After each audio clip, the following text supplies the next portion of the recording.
Bom dia, sétimo ano. Hoje é dia 26, quinta-feira. Vamos continuar aí com a nossa aula, falando sobre as máquinas simples e algumas máquinas mais complexas, né? Então, nós começamos a ver na aula passada as alavancas, né, pessoal? Temos aí algumas alavancas aí, algum tipo. Ele está colocando como exemplo aí a alavanca mais simples, que é a gangorra, pessoal, tá?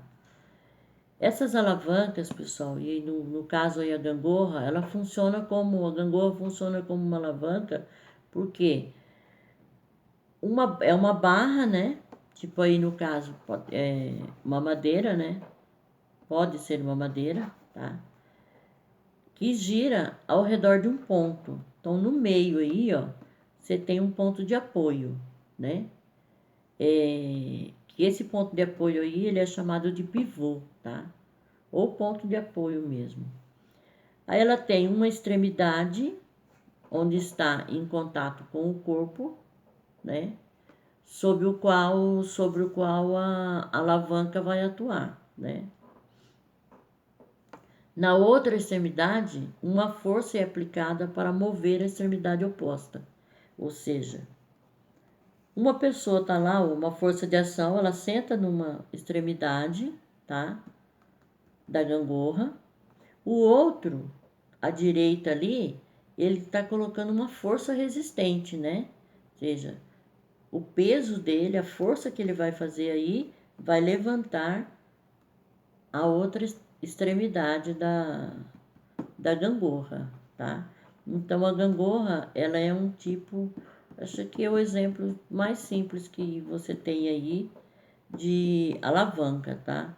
Então essa força que é aplicada na alavanca é denominada força de ação, né? E a força de resistência é a força do outro lado da gangorra, tá? E nós queremos equilibrar, tá? E aí, isso daí se tornou um brinquedo, né?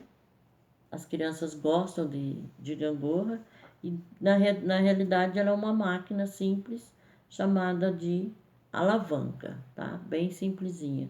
Num local tem uma força de ação numa extremidade, na extremidade oposta uma força de resistência, certo? As alavancas, pessoal, elas podem ser de três tipos. As alavancas podem ser de três tipos, pessoal. É, interfixas, interresistentes, tá? E interpotentes. Então, nós vamos ver aí cada tipo dessas alavancas aí, pessoal. Interfixas. O ponto de apoio fica entre os pontos de aplicação das forças potentes e resistentes, tá? A distância entre o ponto de aplicação da força potente e o ponto de apoio, ela é importante porque quanto mais longe esses pontos estiverem um do outro, maior a facilidade para mover o objeto. Então veja bem aí, pessoal. Um exemplo aí do tipo interfixa, ele tem um ponto de apoio, tá? Aí tem um objeto ali em cima, na primeira extremidade, à esquerda, né? Esse objeto ele está realizando uma força resistente, tá? A pessoa ali na extremidade à direita, ela está realizando uma força potente, tá?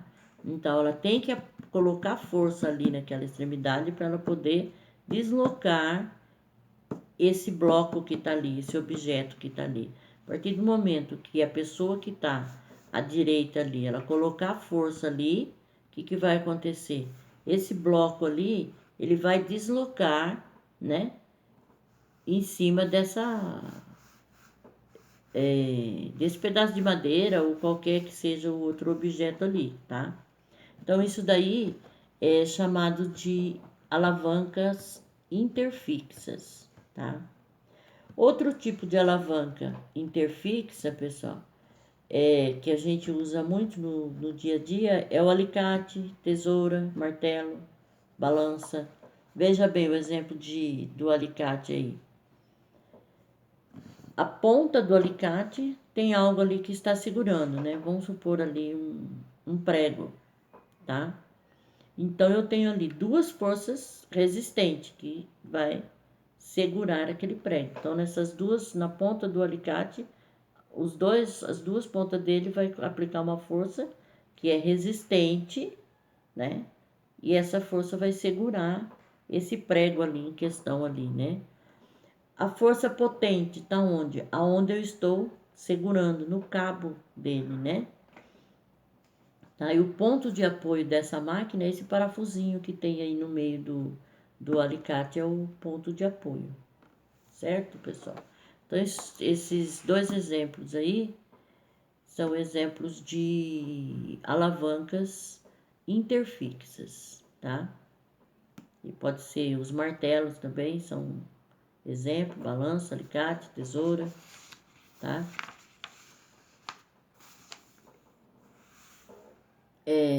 Interresistente, pessoal. Olha aí, a interresistente, a diferença dela está no ponto de apoio. Observem aí.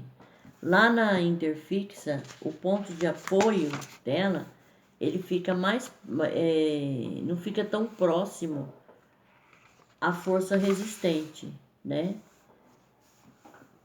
Nessa interresistente, o ponto de apoio fica lá na extremidade, tá? Vejam bem lá, na extremidade você tem o ponto de apoio.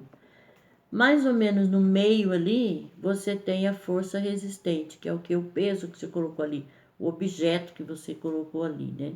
E na extremidade oposta, que é a pessoa ali, que vai exercer uma força potente, tá? Então, o ponto de apoio, ele fica na extremidade da alavanca e a força resistente fica entre o ponto de apoio e a força potente. Então, essa daí é a diferença. Tem exemplo aí, ó, que acontece isso. No abridor de garrafa, né? O ponto de apoio aí é a tampa, né? Você aplica uma força resistente e a força potente é a força que você faz para cima para poder levantar aí o abridor. Um outro exemplo aí, o carrinho de mão. Você faz uma força potente quando você segura as duas partes do carrinho, né? A roda desse carrinho de mão é o apoio e a força resistente, essa parte de baixo ali, aonde fica o local onde vai colocar as coisas, né? Dentro desse carrinho, tá? Então, tem aí vários exemplos de força resistente, interresistente. O quebra-nozes também, quebra-nozes aí, ele é praticamente, ele é uma força aplicada, uma alavanca bem parecida com o alicate, só que o que muda dele aí é o ponto de apoio, que é na extremidade, tá? No alicate, o ponto de apoio vai estar mais ou menos onde está a nozes aí, tá? Um outro tipo de alavanca aí, pessoal, é a interpotente. A interpotente, a gente usa muito essa alavanca para poder limpar a casa, né? Esse tipo de alavanca, a força potente, ela está situada entre o ponto de apoio e a força resistente. Olha ali, a maneira como se pega, né, a vassoura ali. Então, a pessoa com uma vassoura na mão, tá? A parte de baixo da vassoura, o que varre o chão ali, é a força resistente. No cabo da vassoura ali, você tem a força potente. Em cima, onde você está apoiando, né? Você está apoiando ali essa força potente, tá? E aí dá para você fazer o movimento e você vai limpando ali, né? Com a força de resistência. Então, a vassoura é um tipo de exemplo de força de alavanca interpotente. Temos outras aí, outros exemplos, a vara de pescar, a pinça, grampeador, tudo é força, é alavanca, só que alavanca interpotente. Então, vocês viram aí que a gente tem as alavancas, são equipamentos simples, né? Usados no dia a dia, e elas têm esses 3 tipos: interfixa, aí nós temos a interresistente e a interpotente. Depois disso, pessoal, vamos ver aqui na página 309, é tipo uma experiência aí para vocês fazerem, mas nós vamos deixar isso daí, tá? Pra gente fazer quando voltarmos, tá bom? Aí a gente faz em sala com todo mundo junto, para vocês entenderem certinho como que funciona isso aí, tá? Então vamos lá para a página 310. Nessa página 310, ele vai falar sobre um outro tipo aí, pessoal, de máquina que ajuda a gente a realizar trabalho, que são as roldanas ou polias, tá? Esse tipo de máquina aí, pessoal, é usado há muito tempo, tá? Elas são, como dizem, roldana, vem do quê? De roda, né? Ou polias. Elas são rodas que servem para facilitar o deslocamento de, de cargas ou até mesmo de pessoas, tá? Que vai diminuir a força de atrito com o solo, tá? Força de atrito é quando você tem que raspar alguma coisa, arrastar, tá? Então, a força de atrito vai ser diminuída. Mas se você diminui a força de atrito, você vai diminuir o seu trabalho, né? Algo que você tenha que arrastar, ele está preso ali naquela superfície, você tem que arrastar, seu trabalho é maior, né? Então, você diminuindo a força de atrito, você diminui a força que você tem que aplicar para poder deslocar alguma coisa. Então, a roldana ou a polia, a função dela é essa. Ela vai diminuir a força de atrito com o solo, com a superfície que tiver ali, para que você possa realizar o trabalho com maior facilidade, tá? As roldanas, elas apresentam um sulco ao longo do comprimento, aonde existe uma corda, tá? Observem ali, pessoal. Quando ele fala um sulco, é o quê? Uma parte mais profunda, aonde a corda vai poder passar ali, tá? Então, a corda rodando ali, ela vai facilitar a, o movimento do objeto, tá?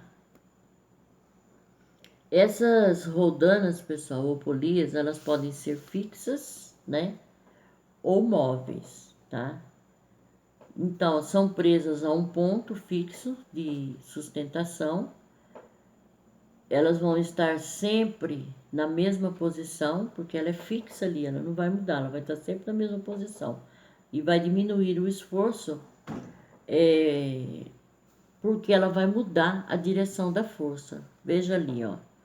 Uma rodana fixa para levantar uma carga. Então, ele está querendo levantar esse objeto ali, ó.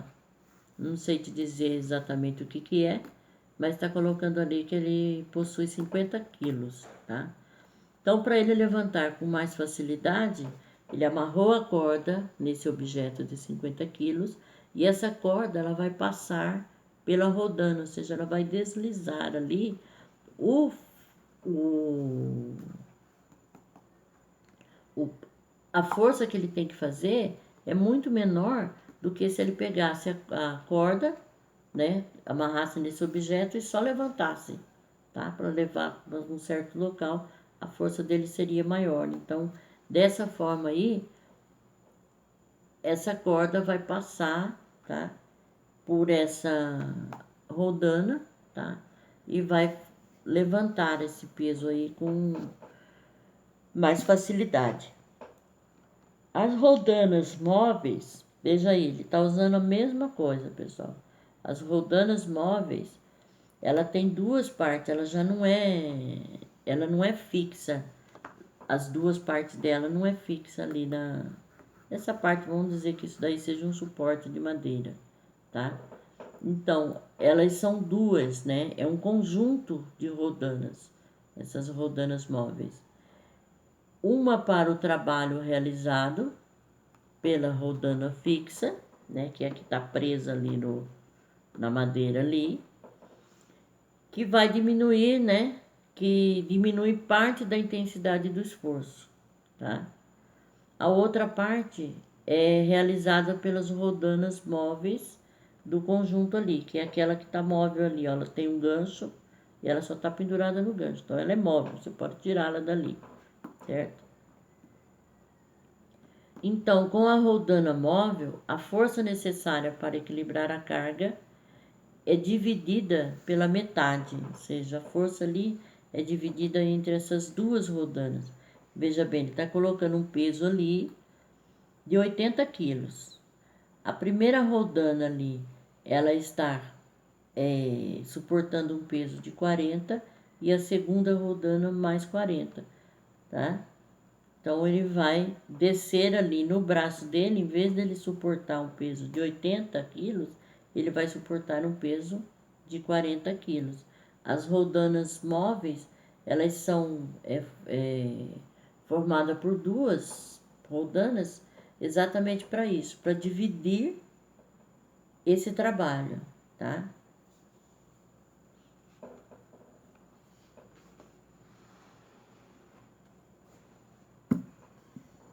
Aí vamos ver aí, pessoal, as máquinas mais complexas. Falando, quando a gente fala em máquinas complexas, a gente já vai logo pensar em carro, tá, pessoal? Os motores dos carros, eles possuem várias máquinas complexas, tá? Uma delas é a correia. Tem carro que tem correia dentada. Não sei se vocês já ouviram falar, mas o pai de vocês conhece. Vocês falarem, ah, esse carro tem correia dentada, ele já vai saber o que que é, se o carro possui correia dentada ou não, tá? É um sistema de polia, tá? Que é usado na corrente, tá? Só que no carro é somente duas, onde vai passar essa corrente aí. E se ela travar, trava o motor do carro. Então, ou seja, as máquinas complexas, essas correntes, elas são muito importantes e elas são usadas esse tipo de rodando ali, tá? Então, vamos ver o que ele está falando ali, ó. Com a finalidade de transmitir força e movimento nos motores de automóveis ao acoplamento de polias ou roldanas, né? Que é uma correia, ela é utilizada para que todas as polias acopladas funcionem com a mesma velocidade. Há muitos sistemas de polias nos automóveis, como eu acabei de falar, né? Ali do lado aí você tem um exemplo de uma ali, tá? Acoplado, pessoal, significa o quê? Ligado, né? Entre dois ou mais corpos, tá? Formando um conjunto aí. Então, vocês vejam aí que nesse desenho que tem aí, nessa foto que tem aí, ele tem três polias, né? Três roldanas, e aí a corrente está ligando essas três roldanas ali, tá? Essa correia aí, né? É uma fita, né? Uma fita de material resistente, né? Tá? Que não vai se desfazer com o aquecimento do motor do carro. E ela vai segurar essa rodana aí, tá? Então, as máquinas térmicas e o desenvolvimento industrial. Vamos ver aí essas máquinas térmicas, ou seja, as máquinas que produzem calor, né, pessoal? Essas máquinas estão ligadas lá à descoberta do fogo, né? que a grande descoberta da humanidade, todos nós sabemos que foi o fogo, né? A partir da descoberta do fogo, tudo mudou no planeta Terra, né? Então foi a grande descoberta do ser humano, foi o fogo, né? Mas aí com o tempo, aí depois que o ser humano descobriu o fogo, ele demorou um tempo para poder controlar esse fogo, aprender a como controlar o fogo, né? Então, na realidade, esse fogo é o quê? Vai ser utilizada energia térmica, né? Calor, né? E aí ela vai ser essa energia associada, que é associada à temperatura ou à mudança de temperatura entre dois sistemas, tá? Então, o fogo vai produzir energia térmica, tá? Ele tá falando um pouquinho aí, pessoal. Lá no século XVIII, né, foram desenvolvidas máquinas térmicas, instrumentos que transformavam energia térmica em energia mecânica, ou seja, o aquecimento de alguma coisa para poder produzir o movimento de uma máquina, né? Então, isso é a transformação de energia térmica em energia mecânica. Essas máquinas, pessoal, elas foram usadas para poder substituir a força humana, né? Força do músculo, né? Força muscular humana e a força de animais na realização de tarefas, principalmente na extração do carvão mineral, né? Ou seja, o carvão que é retirado em Minas, usou-se muito essas máquinas através do fogo para poder retirar, né? Então, as máquinas térmicas eram alimentadas com carvão e usadas como fonte de energia para o aquecimento das casas. Tá? Carvão mineral, por isso que era usado em Minas, né? O carvão retirado lá da mina. Com a Revolução Industrial, a demanda por esse combustível aumentou. Desculpa, pessoal. Esse combustível, né? Quando eu tô falando de combustível, tô falando desse carvão mineral, tá? Então, quando surgiu a Revolução Industrial, ou seja, quando começou a aparecer as indústrias, o carvão foi muito utilizado, né? Porque essas máquinas térmicas, elas começaram a ser usadas, né? No transporte e nessas indústrias que foram criadas, né? Aí ocorreu o desenvolvimento técnico, né? Desenvolvimento científico. E aí, durante essa revolução industrial, muitas máquinas foram substituídas, né? Máquinas que usavam esse carvão mineral foram substituídas pelas máquinas elétricas, tá? Mas isso foi assim, demorou muito tempo, tá? Para que isso viesse a acontecer, tá? Até então usava-se muito carvão mineral como era realmente a matéria-prima nas indústrias, tá? E aí, pessoal, em relação ainda ao uso da energia térmica, que é a energia relacionada ao calor, começa a surgir as máquinas a vapor, tá? E aí ele tem aí, à esquerda aí, colocou uma ilustração da primeira máquina a vapor, tá? Que essa máquina a vapor aí, ela era chamada de Eolipila, tá?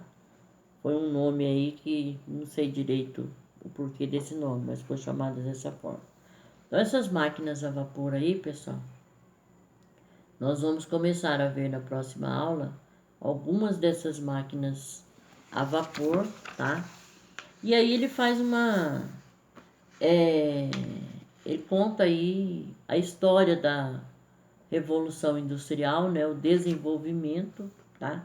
que eu não vou cobrar isso de vocês em prova, esse desenvolvimento da indústria, que não tem o porquê, tá?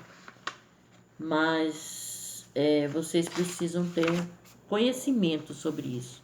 Então, na próxima aula, a gente vai falar sobre esse desenvolvimento industrial aí, como que foi a evolução dessas máquinas usando a energia térmica, tá?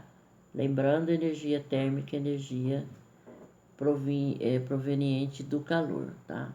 Na próxima aula, pessoal, a gente começa a falar sobre isso, tá bom? Fiquem com Deus, beijo a todos.